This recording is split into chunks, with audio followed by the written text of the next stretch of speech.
Darmi is the chef and part owner of obsessives.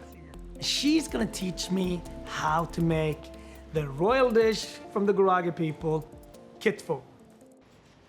To make Kitfo, we need really nice, clean beef. So we have these beautiful pieces that you cleaned. What does the word Kitfo means? I think anything you chopped it small pieces. Yeah, so anything anything chopped. is chopped, they call it kitfo. Kitfo is like, very special for us. It's like the Japanese sushi, Poor or rich, everyone eats kitfo. Darmi is an amazing cook. She walks me through the process of chopping up the meat really, really fine. You add spices such as bishop seeds, black cardamom, cumin, fenugreek, and then you want to toast them up because that's sort of how the spices opens up, and that's how you get the most flavor out of the spices. Okay.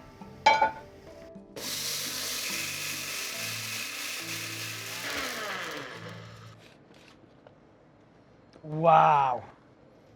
Woo! That smells so good. Can I pour it in here? Yeah, sure. Kebe, which is this clarified butter, is a staple in Ethiopian food. It's a flavor enhancer, but it's also a preserving technique. It's literally a butter that you simmer, and you take all the milk products out, and then at the same time, you're adding in all the spices. That's beautiful. Let me show you something. Yeah. So this smells very similar to oregano, but it has a little bit more grassier feel than oregano. Yes. Nice. Kebe, which is used very carefully in Ethiopian cooking, is one of the reasons why you get almost that umami taste in Ethiopian food. A great kebe can be up to 6 months to a year old. It will never go bad unless you put your fingers into it. Just a little dollop of this, half a teaspoon or so, will change the entire flavor of a dish. And then it becomes this beautiful gold color of kebe. This Yeah. is gold. Now comes the blending of the kitfo, right? Yes, yes. Add in this labor of love to infuse our kitfo. Kitfo, yes. I get the first taste. Oh wow, Again, right? this is amazing.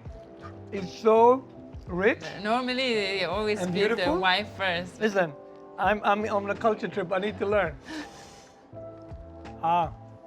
This is so beautiful. It's a real deal, Marcus. But I think I found the kitfo goddess now. Yeah, she's good. I get it too. To eat it after you've been fasting, when you haven't had meat for a long time, celebrating with rich butter or celebrating with a meat becomes super important. Well, thank you so much Thank you for teaching us. Thank you for coming. Wow. Yeah, I feel like it's a cheap ticket to Ethiopia right here. Really, it feels so home, and I'm so thankful Thank you. to have you guys here.